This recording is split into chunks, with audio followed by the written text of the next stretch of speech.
Welcome back to our Q&R podcast. I'm Rebecca Hanna, the director of LSQ Kids here at Redeemer Lincoln Square. Together with Michael Keller, we're framing this podcast for the seeker and skeptic in all of us. It's designed to foster a posture of curiosity about ourselves and about others. Last month, something happened that shook the foundations of our entire country. Charlie Kirk, a conservative activist, was assassinated at a speaking event on a college campus. In the hours afterward, the finger pointing began. The left blaming the right and the right blamed the left, and all of social media went up into an uproar. In a moment this charged, we need to slow down and ask even a harder question. Because underneath all of the outrage is really a shared conviction. The enemy must be them. And in our rush to name a villain, we rarely stop to see ourselves. So in this episode, we're not just dissecting politics, we're holding up a mirror. How does outrage make us forget our own capacity for cruelty? How does moral certainty blind us to the ways we mirror the very people we condemn? And why does self-righteousness feel so good when it's disguised as truth? Because if every moment of outrage becomes proof that we're the good ones, then we've already lost sight of grace. Maybe the real enemy isn't who we think it is. Maybe it's the sin in all of us that needs someone else to be worse. Let's jump in. Okay, Michael, here we are back. We're back. We've got a really great topic for today. I'm excited about it. Let's do it. And why is it a great topic? Because I just can't wait to hear you wax and wane for the next 60 minutes about this topic. It's great. Which is what? It's really light. It's not a big Small deal. topic? Small topic. I think it's something along the lines of, is the real enemy left or right? The real enemy isn't left or right. A Christian look at outrage and grace. I think what we're trying to talk about is we're living in a world of rage and division. We see ourselves fracturing culturally. People are literally moving to different geographical areas in America now to be with people that are the same. If they move to Italy, apparently. Some are doing that, but people are moving to where their political views are going to be accepted. And the statistic that I quoted recently is that back in 2020, 40% of Trump and Biden supporters had zero close friends at all of the other side. Oh. Yeah, and then in addition to that, the majority of folks on each side, I think it was like in the 50s of Republican and Democrats. This is back in 2020, so it's dated a number of years already. But they did not think the other side wasn't just misguided and wrong. They thought that they were actually evil. Mm-hmm. Just let that set in. That didn't happen. I think it was back in 2016. It was much less than that. We didn't actually think. We thought that we don't agree with so and so on their view on the left or the right. Mm-hmm. But we're seeing an intensification, culturally speaking, where we are talking past each other when it comes to different ideologies. I think the Charlie Kirk thing that happened, again, it's in the past now, but when that happened, there was this outrage that erupted because of how he was depicted in public. Was this person a Christian martyr, or was he a racist? I saw posts about both. Mm-hmm. And I think people are, really, really upset at each other because we don't even know how to talk about these things. So I think that's why we're talking about this topic, even though, I'm sure our listeners, there's some people who feel very convinced about, being on the left or being on the right. Mm-hmm. And then what does this mean about Christianity and why? And that's why we're talking about this topic right now. Well, and I think there's so much to talk about here. I have a tendency to go on my rabbit trail, so you'll just have to bring me in. Okay, I'm okay with that. I like it. I'm here for it. I'm here for it, Becca. But there is a sense, I'm thinking about the passage in Scripture that says the battle's not against flesh and blood, but against the powers. You're kind of setting this to state. You're almost setting this as a anthem over the whole conversation about that. Well, I think it is. I mean, if we're going to talk about. Sorry, I cut you off. When you said that Scripture passage, what does that mean? Well, the way we've set up this episode is that the real enemy isn't political, it's not ideological. Is the enemy us? And what we mean by that is it the sense in which we have failed to extend grace across the spectrum? Have we become addicted to the outrage? I feel this in a lot of different areas. I think as someone who runs a ministry and talks about different things and has podcasts, people expect us. I know that, my goodness, you feel this. People expect you to speak out on things. On different issues, yeah. And there's this real war between, I have opinions about things. That doesn't mean I need to always share them. Yes. I feel outrage about things, but maybe nobody needs to know that I feel outrage about things. Like where do we speak? Where do we not speak? And I think that's the minute experience of just a normal person versus this huge stage where we're seeing outrage. Yeah. And I think what we need to also just bring up, and I don't know the answer to it, but I think it's an experience I saw, again, just as an example, in the Charlie Kirk, when he died, some of my friends got, in their algorithms showed them, this was a great Christian man, he was a beautiful person, look at all these beautiful things, look how he created space for other people to talk. And then some of my other friends got posts shown to them where he was saying things that were mean and angry, and some again, because I didn't actually see all the posts, so I'm trying to be careful here. They're all depictions, but they were depictions of potentially him saying racist things or saying sexist things or saying these other phrases. And regardless of what I think is happening to some degree that we're not talking about is a lot of the anger that I'm seeing, this rage, is we think we're seeing the same person and we're responding differently, but what's actually happening is our social media is showing us two different people and we're responding differently. And that means we're responding to different events.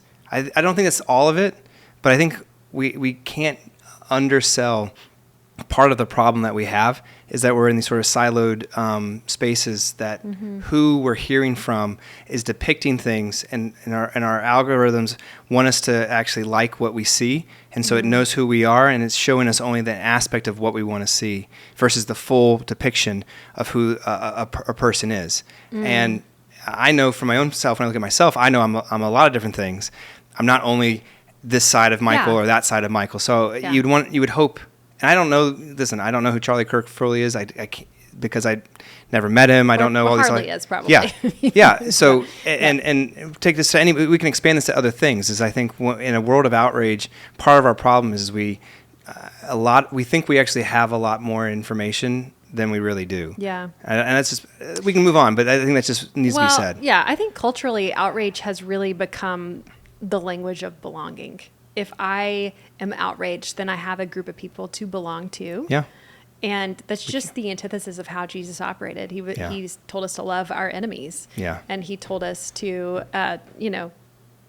when we're building an identity on outrage, when we're building this persona of who we think we are because we agree with a certain people or we disagree with certain people, we really propel this outrage that has really created a dopamine hit in a sense of, if I'm angry and I get to talk about this, or I post about it, or it gives me a place to belong. Well, there's a lot of research about this that actually and it feels rewarding. It does give us a dopamine hit. It does do this, and so you have these sort of internet armchair warriors that are saying this, and there's also money behind it. That these platforms make money the more we are on them, and the more they're showing us what we want.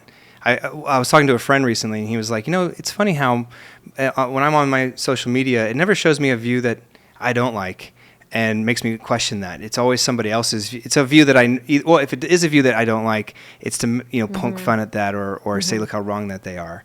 So I think having, I bet you if I made a social media platform where you always hear the view of the other side of whatever you think you have, nobody would go to that. And that says something else, right, about who we are. Because you pointed out often this is about identity. This is about, which is why, the Christian view. Go to Galatians 6. It says, restore a brother gently. So the assumption is there's a brokenness, that there's a disagreement happening. There's a conflict that's happened. But Paul says we should do it with gentleness. Where is that happening in our culture today? We're not actually we're not responding to brothers and sisters that way. We respond with, and those who are listening right now and are saying, well, Jesus turned over tables, and there was times when in Revelation when the John talks about the certain group of people as a synagogue of Satan, because they're talking about people who were bringing oppression and violence.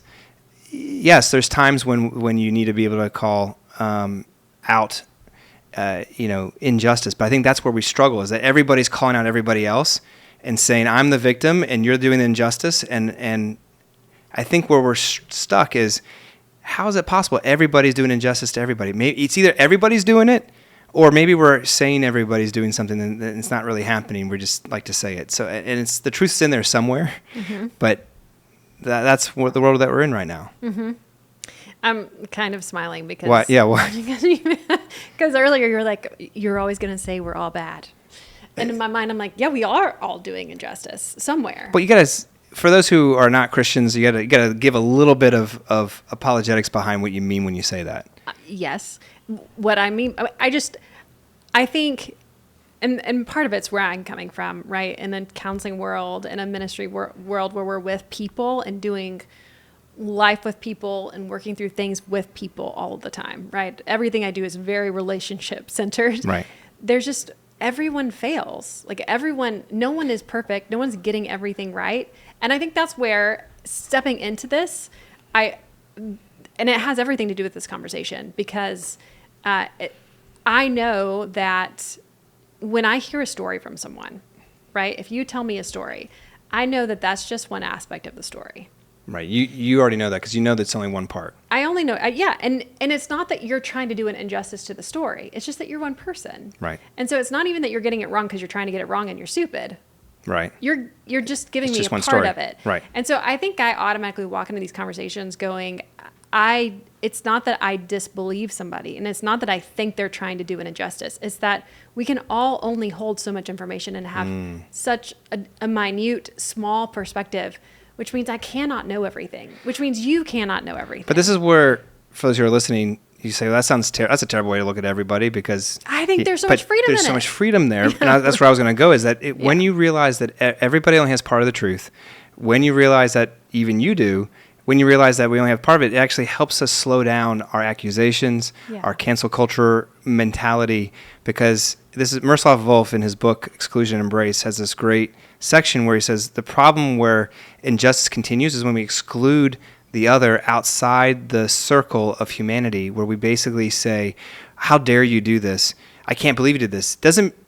His point is not that you can't say something is wrong and call something out, but it has to be in the same space where you actually recognize that you have done injustice too. Maybe not the same way, maybe not the same degree, but when you recognize that you don't have all of it, it lets you be able to hold on to the person, even if you still call out the problem. And I think that's where one of the problems that we have is that we don't know how to do that anymore. Well, I think it is a very... And the benefit of saying that everybody has only part of it lets us do that. Yes. And a benefit of Christianity. I think this is where Christianity, thrives. Yeah. It thrives. It thrives everywhere. Because it says the good are in and the bad are out. It says everybody's out. The only ones who are in are the ones who recognize that they are and they need someone to save them. That's the difference. That's the Christianity in a nutshell. Yeah. And that's where Christians should look at failure and have more grace, or should look at. Right. That doesn't mean there's not consequences for failure. Right. It doesn't mean there's not consequences for, particular decisions. Right. But it does mean that I don't have to control them. It's interesting because I am a very justice-driven person. I care about justice. I want the right to be right and the wrong. I like that. Yeah. But I think the older I've gotten, the more it's just, I cannot hold everything. It takes more time. I cannot know everything. And that's the beauty of Jesus, who I trust because he does know everything. Right. It also means I don't have to know everything. Yeah. I trust in a God who does. And so it frees me to be able to look at you and go, maybe we don't have to know everything, So for sometimes me and Becca move faster than those who are listening, to just give a little recap. How did we get to where we are right now?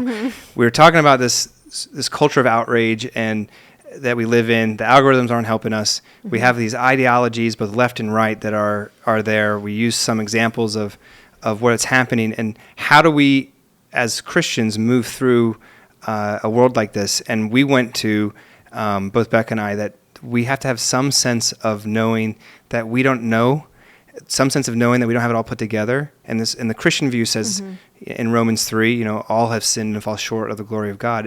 And when we say sin, we mean everybody has deprioritized who God is and over-prioritized who we are. When you have a deep understanding of that, it's not unhopeful. People go, why are you beating yourself up? It's hopeful because it means then if everybody's out, nobody gets to say I'm better than everyone else. And that lets us then come back to the table and say, well, let me hear from you. I might not agree with you, but I want to hear from you and know where you're coming from because this doesn't make any sense. Mm-hmm. And I think that's the question we're asking ourselves, which is in a world that keeps fracturing and pulling us into different siloed tribes and whatnot, what's going to keep us together? And that's that we don't disassociate each other from the collective group of humanity. And the way to do that is to actually say we're all out. Because if you don't have that view, if the good are in and the bad are out, then I'm the good and you're the bad. Bye. Well, and we've lost the believing the best of other people. Right. But if you say everybody's out, then I can actually be surprised and actually, in some ways, with lower expectations, when people do good, we're like, oh my gosh, that's amazing. But when they do bad, we're not like, oh my gosh, where'd this come from? We know that it's because we're out. Yeah, I had a friend, I think this might be Elise Fitzpatrick. I should give her credit for this, but I heard her say one time, I'm not shocked when I sin. I'm shocked when I do good, because goodness is evidence of the living God within me, and sin is. The person knows what's her name? Elise Fitzpatrick. The person knows a deep sense of herself. It seems yes. like. Well, and I think of that often in this because why are we so shocked when people fail? Because we expect them not to, I guess. Well, and we do want people to succeed. We do want people to choose what we think is right. And it's right to want what's right. Right. But when what we sense or think is not right, when it doesn't happen, does it make us angry? Does it make us want to cancel culture? Does it make us want to do like wild, extreme things? And I don't know that it's accomplishing. It's accomplishing the dopamine hit without accomplishing real righteousness. Yeah. And I think I like that you went to this word righteousness. For those who are like, we don't use that word a lot in English. Righteousness is this biblical understanding of right standing, just being valid, being validated. And maybe one of the better biblical passages that talk about this is actually, I think it's Luke 18, where Jesus talks about the parable of the Pharisee and the tax collector. And it's interesting, he tells this parable it says to some who are confident of their own righteousness. In other words, he's not telling this to people who are bad people. He's telling it to people who, I'm feeling pretty good about myself. And the whole parable is showing that one way to mess up is to be a tax collector was somebody who basically was a cheat, a professional cheat. They would be given back then, 2,000 years ago, the Roman rulers would say, hey, every month you need to give us $1,000 in taxes and raise that amount, whatever amount, whatever currency they used. And then what they would always do is they would raise more than that and pocket it themselves. And everybody knew they did this. So they were professional cheats. They knew that they were bad people. But what Jesus was trying to show is that the Pharisee, who was the good guy, they were the hero in the story, the way that they were kind of disassociating, saying, thank you that I'm so much not like this other person, there's actually an evilness in how you see yourself as good. And this is what we're trying to, and this is really hard for a lot of modern people because we have very simplistic ways. They don't have children. That's a quotable right there. I think I've talked about this on the podcast, but the first time I understood this is when I helped somebody, a lady cross the street in New York City when I was 16. This is back in the 90s. And I walked away from that experience where I was like, yeah, I felt good. And then I realized, wait, I just took a good thing, helping somebody cross the street, but it made it about myself. Which is self-righteousness. Which is exactly what this Pharisee was doing. Yeah. And I think when we realize that, this is what your friend was getting at, that what's the quote that she said again? Oh, goodness gracious. I'm not surprised when... I cannot remember. I'm not surprised when I sin. I'm surprised when I do good. Because it's evidence of a living God. And not just good, but good for its goodness sake. Because I do good, but when I do good for me, when I do good because it looks good for me, because look how I wielded it. She's going to be like, I didn't say that. I'm remembering this from like 15 years ago, so I'm paraphrasing. It still works because I think people struggle with what does it actually mean to have a deep understanding of your own brokenness and fallenness. And I think it's not just recognizing that you do bad things. It's for every good reason for why you do good things. Even that we use poorly and sinfully. Well, and I think it applies here because the self-righteousness that we are all using to fuel the outrage is really a counterfeit holiness. Yes. And that counterfeit holiness, the holiness is what we're leveraging at each other. Yeah. We're right, you're wrong because we want what's best. Yeah, and you don't. And you don't. Right. And I'm not going to believe the best about you, and I think that you're wrong, and I'm outraged that you're wrong. Yeah. So step one is a deep understanding of your own limited understanding of reality. You brought up your counseling background, like that people see that. But step two is understanding your deep possibility of even taking good things and using them for yourself. What does that do? Is it lets you be more curious about somebody who's different. Because they could still be wrong, by the way, and often they are. Mm-hmm. The other side can be wrong, but you're gonna be a little more careful about being so sure that you're right, because you have this deep understanding. It's called, you know what the word is called? Humility. Mm-hmm. Humility is the ability of saying, I think I'm right, but maybe I'm not. Mm-hmm. And having that kind of paused ability. Because we're talking about, again, how do we stop the division? The only way I know of is having some sense of, I think I'm right, but maybe I'm not. And having that so I'd love to be able to say, Becca, I think you're wrong, but here's, I could be wrong myself, but so tell me if I'm off on that.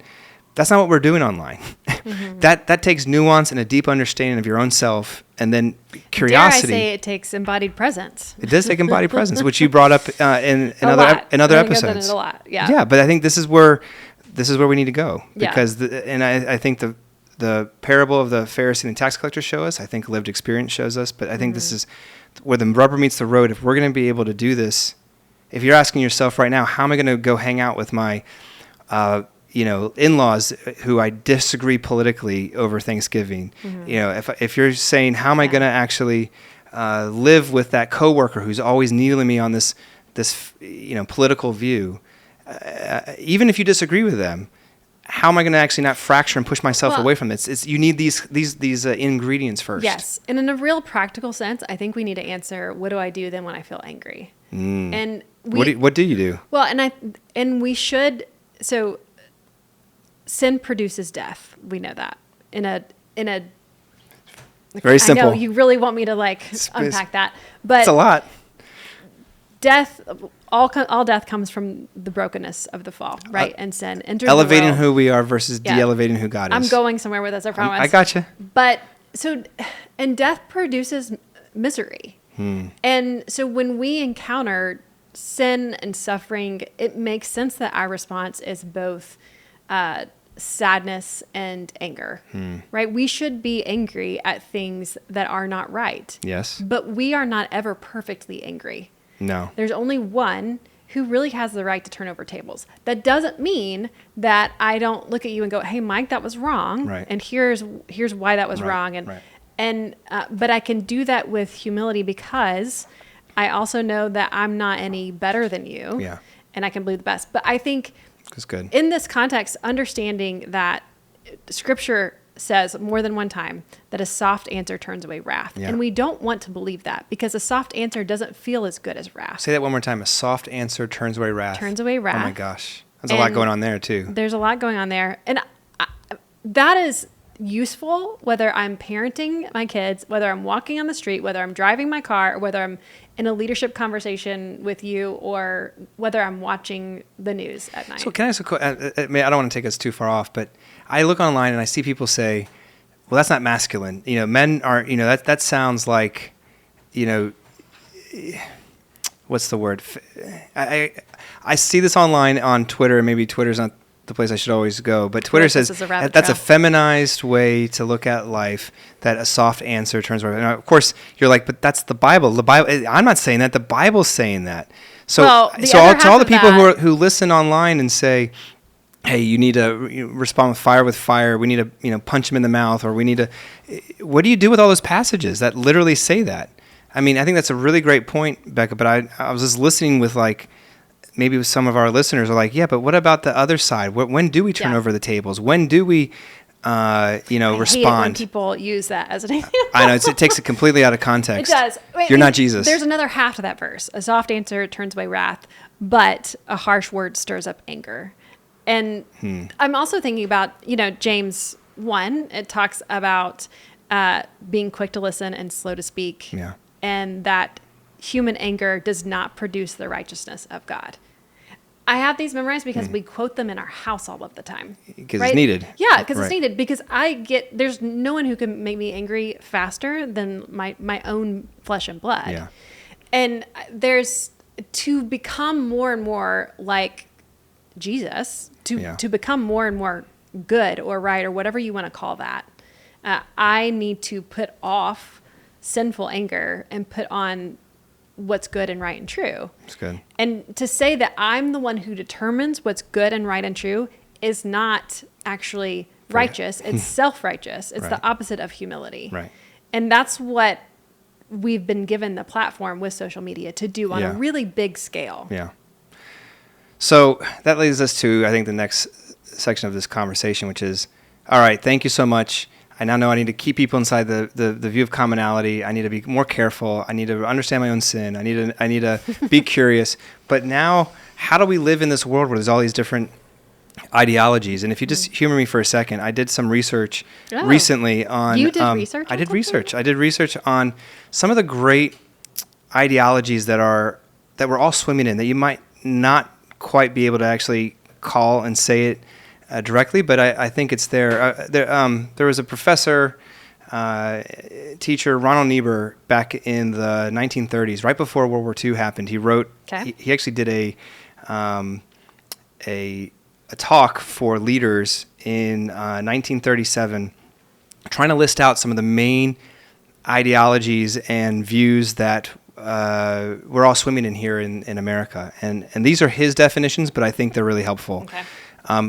He listed 4 of these ideologies, and he actually says these all elevate something to the level of what he called idolatry, because they get something right, but they also get something wrong. So number 1, he called it romanticism.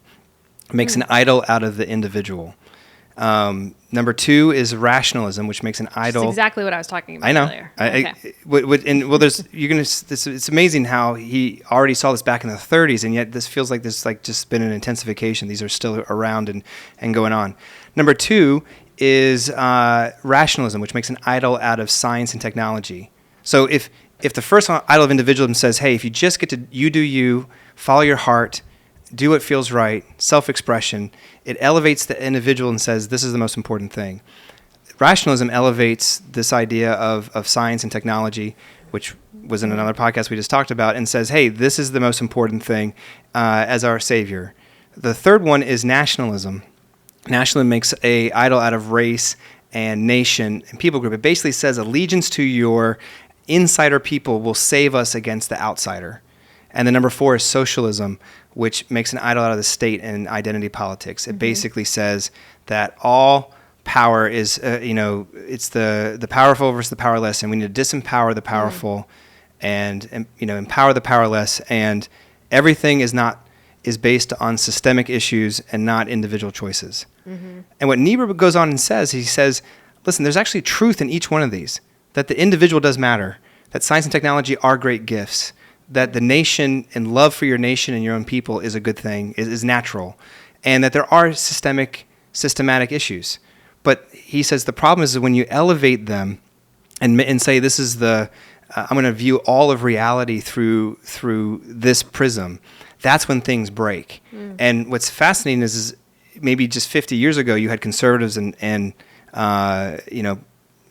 liberals, whatever, but they were both individualists. One was individuals with a free market when it came to economies. The other one was individualist when it came to your body and morals. But now we've added 2 more with nationalism and socialism that basically says, no, the way forward is the state, and the way forward is with the state, but in a different way. And each one idolizes one thing. Like the nationalist idolizes people, the individualist idolizes self-expression or free market. Liberalism, progressive does its racial, gender, sexual identity, but they also demonize somebody, and they say, hey, the problem is that group over there. It's the outsider's problem. It's the people who don't see the power systems and are powerful. It's the people who are trying to keep you down from being an individual. You need to go fight against them. The problem when you create that distinction, that's why we other people, because they're not just misinformed. Now they're the other people. and it divides us into these different spaces. And I know this was a little long section here, but I'm bringing it up because I think it's important for us to identify what these ideologies are, because we're all swimming in them, and even our political understandings are in and around these things. But if you're a Christian, if you're listening to this, you have to have your Christian identity be the main aspect of who you are, and you're going to have to still vote in these different spaces. Don't be apolitical, but understand that these ideologies all idolize something and demonize something, so they're not going to get your Christian perspective perfectly well, and that changes how then you treat people who are differently. Mm-hmm. It also, one of my favorite questions I ask people when they say, "Hey, I'm a Democrat, or I'm a Republican," I say, "Tell me how your view of politically doesn't actually jive with your faith." And if you can't articulate that, then you functionally actually have more of a trust and faith in your political view than you do in your Christian view. Mm-hmm. And I think these things would all change. If we understood them well, they would change the veracity, the degree of how strongly we talk about things online and to each other, and it would change how we do outrage. Mm-hmm. I know that was a long section there, but mm-hmm. I just think that there's a lot going on that can help us when it comes to how we exclude and marginalize, because the Christian, as we already talked about, knows everybody's out. Mm-hmm. So there's not just that group over there's the outside. No, we're all out, and that's why we can all be actually brought back in and a way to be mm-hmm. in each other's lives. Yeah, because outrage really needs a villain. Yeah. Which means you have to be the villain. But what if we're the villain, and we're all villains, and that way that changes now the conversation? Well, it's because it's easier to condemn than to confess. Mm. And we would rather to You're good with the one-liners today. It is easier to condemn than confess. Go on. Well, I thought about this a lot because I get pushback a lot from not speaking about different things, and a lot of different topics, not political things so much, but different things. And I always wonder too, and I think we live in New York City, so people happen to be a little opinionated here. Really. And I remember even living here. I lived here. In the election of 2004, which was 21 years ago. I was an intern at an art gallery in Hell's Kitchen during the election then. Wow. And I remember being in a culture that was so wildly different than how I grew up. And I just soaked it up, not because I agreed with everything, but because I was watching people who they just lived so differently from me. And I think it really formed this idea of going, where did you come up with that? I was told something really different. Right. And so I think that kind of started me on this trajectory of what about all these people who live in just a really different way than does that mean that I'm only believing this because of where I grew up or how I was raised or fill in the blank? And there is if the gospel doesn't, the story of Jesus, right? If it doesn't actually intrude upon that, then relativism just wins the day. Yeah. And there's not really an answer here so when people are going, well, why are you not speaking out about this? Or why aren't you defending yourself on that? Or why haven't you called that person out? Or what? And the truth is that because the pride in us is the one that needs to fight. Right. I don't need to fight. And I think that's where the question that we have to answer, because when we see injustices, when we disagree with something, at what point do we say, okay, it's my turn to get up and fight this, or I'm the one that needs to speak out about this? Well, and there's a wisdom too of even where you do it. Like some people would say, I remember having this conversation with my father who, we ran his online stuff. Who a lot of people got mad at. Yeah. And the question was, I feel this way, I can't imagine how he when do you comment, when do you don't? And what's interesting is we found when we played out the scenarios, commenting actually won't convince people because you're not in a relationship to convince people a lot of times online. I think that's where online stuff kind of fails, is because can we really sit down and how do we get down to who's wrong and who's right here? And often, if, as you know, as a counselor, when you really do that, it's both to some degree because of how we've presented or how we talked and how we saw each other. But you can't do that when you just somebody as a profile and not as a person. Well, and it's the presence that we have with people. Do you walk into conversations wanting to teach people, or do you walk into conversations wanting to learn from people? Wow. And that is a complete. We don't have that posture online. No. We are intaking all of the time. Yeah. And so we're at a disadvantage constantly. But you're getting to the wisdom issues of when do you ask the question, when do you call somebody out, when do you not? It's part of the equation is there a way actually to get to reconciliation, repentance, or where the person either says, you're right, I was wrong. Is that even possible in the mediums that you're using? And I actually would argue most of the times online that it's not. Yeah. Now, some people would say you still should do it because then you're showing other people that but that's called virtue signaling. Literally, it's called virtue signaling. Is there a time when you should do that? Maybe. Like, I can think of scenarios where I should definitely say, but just for the world to know, I definitely don't agree with this. But I think those things are a lot fewer and far between than we think. Which then brings us full circle, which is, in a world of outrage, yes, I think part of it is understanding these ideologies, and we need to understand, if you're a Christian, be careful how much you throw yourself into them, because none of them actually get the gospel perfectly right. That doesn't mean some don't get it better in any different iteration, but that it also means since none of them gets it perfectly, you need to be careful not throwing yourself fully in, and understanding that Christians will operate in other of these, in some of these other ideologies, not perfectly, but they'll operate there thinking that they can live out the biblical principles as best they can over there. And therefore, we need to give each other grace and curiosity.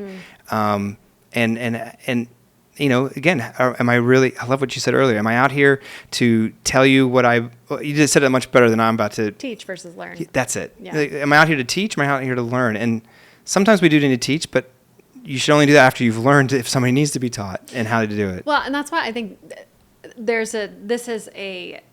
it's kind of like, it's a theological grid for understanding our own human behavior in our own hearts. Because we see this on a small scale when I was talking about my kids and my anger, right? When I get angry at my children, that is an opportunity for me to do something different.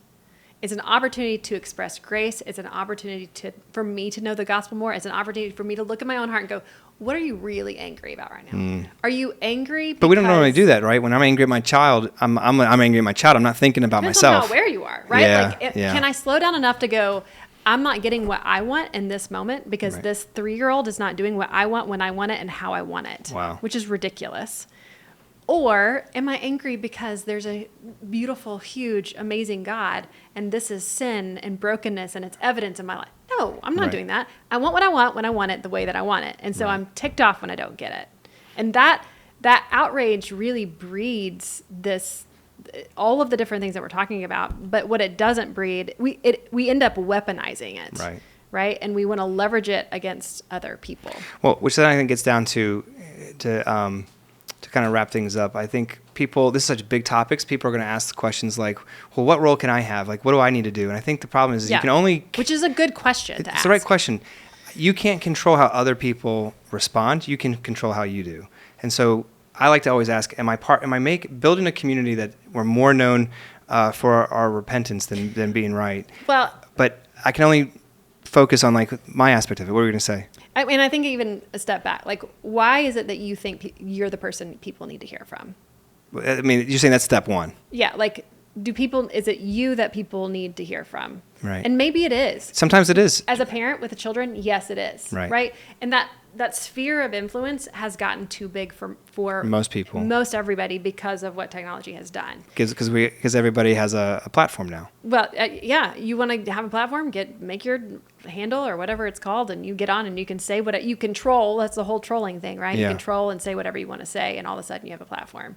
So is this the place where God has called me in the place of influence that I really need to have towards holiness? And am I weaponizing what I think is true, which is your own theology? Everyone has a theology. Are you weaponizing it, or are you looking at it as a personal means of transformation? So when I am angry at my kids, that is an opportunity for me to be transformed. In the same way, I can look at other things that I'm angry at and go, am I angry because I am embodying the righteousness of a holy God? And when I do that, do I think I'm the right person to make sure you know that I think this is wrong because I know God and you don't? Right. It's so deep. So it is a grid for understanding all of life that we wildly don't take advantage of. And really we're getting down to theological distinctions of, is it a deep sense of your own sin and nature of like, I have a need, lets you actually see the beauty and wonder and of God and his grace, because he still loves us despite it. But it actually lets you be able to see the beauty and wonder and grace in other people when you have a deep understanding of your own need. Because when you're thinking, I'm God's gift to humanity, look how awesome I am. Well, why don't you see it? I'm your teacher. Let me tell you who you are, to your point. But if you're like, when you're more insecure of yourself, you're more willing to be open to other people. And this is a bigger conversation, because the past 20 or 30 years, researchers have shown that educationally we kind of told people the biggest problem is self-esteem, that kids didn't have enough self-esteem. That's why they were failing. So we need to boost their self-esteem. But a lot of research have shown that after 20, 30 years of that, our problem now isn't self-esteem. People have great self-esteem. I think I saw a statistic that said something like 85 or 95% of teenagers in high school were asked, are they in the top 50% of drivers, or are they not? And 85 to 95% of teenagers that were tested said, yes, I'm in the top 50%, which is impossible. They had great self-esteem.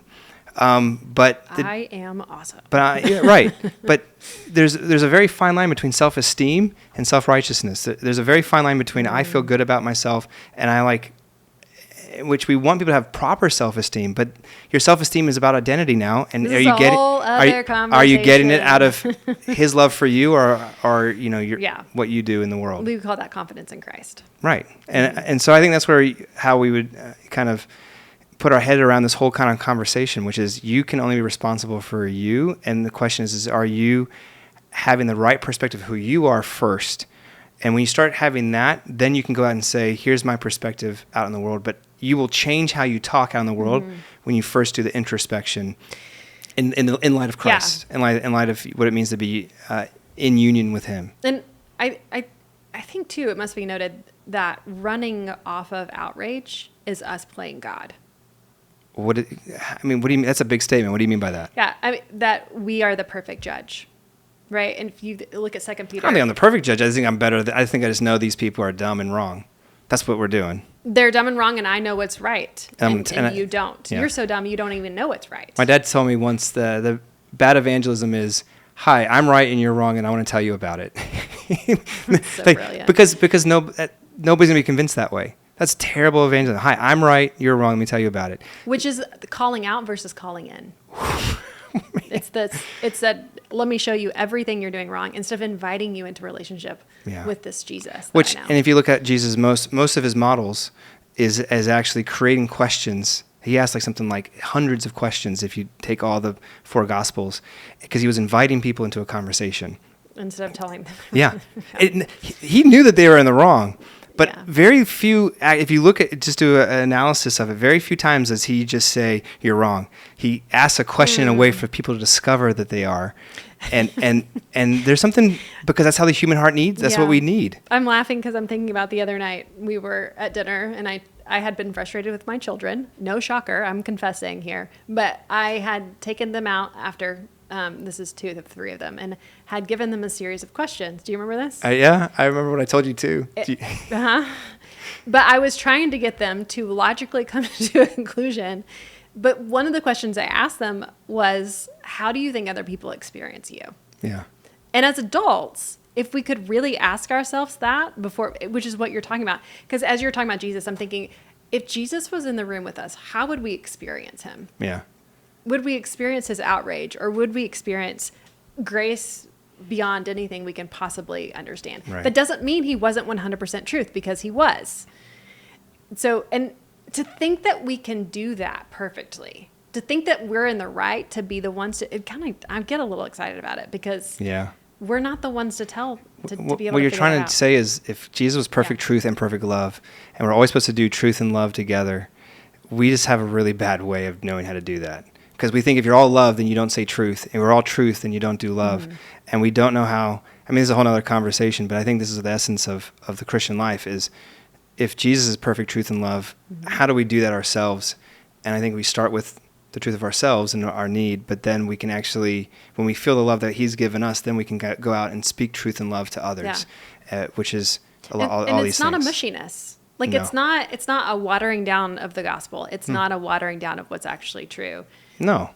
But if you can't say it in a way that people can hear it, are you really saying it? I mean, there's a big philosophical. I know some people are like, well, some people can't hear it, and that's true too. But that's not for you to decide. Mm-hmm. Your decision. You need to put it the best possible way. If they still don't hear it afterwards, you're right. That's not up to you. Yeah. But I don't know if we actually make it possible for people to hear it. The same hammer that builds something is the same. I read this earlier. I did not come up with this. I read it earlier. I think the phrase was, the same hammer that builds something is the same hammer that you can tear it down with. Yeah.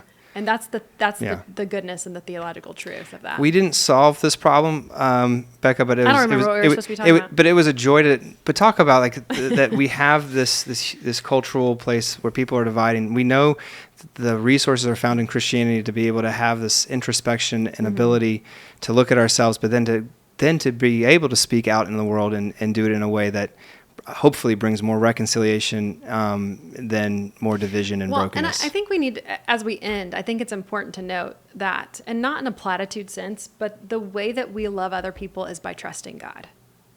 And I know, I got to unpack that. You're going to make me unpack it. But we have to trust God with other people. We have to trust God with our world. I know, and if I don't say something to them right now, it's going to be all bad. Well, and like in a salvation sense, in a worldly sense, and otherwise that outrage that we're all participating in, and we all do, it leads to fear, and that's what is really, I feel like, is swallowing up our world so much, is this fear. And there's another word for this: patience. And do we have long suffering and patience? Our Lord does to us. How much can we persevere? I think a lot of times why do we feel like we need to speak out? It's because it's not just identity. It's also because if I don't speak out, who will? I mean, there's all kinds of other stuff that's going on in these spaces.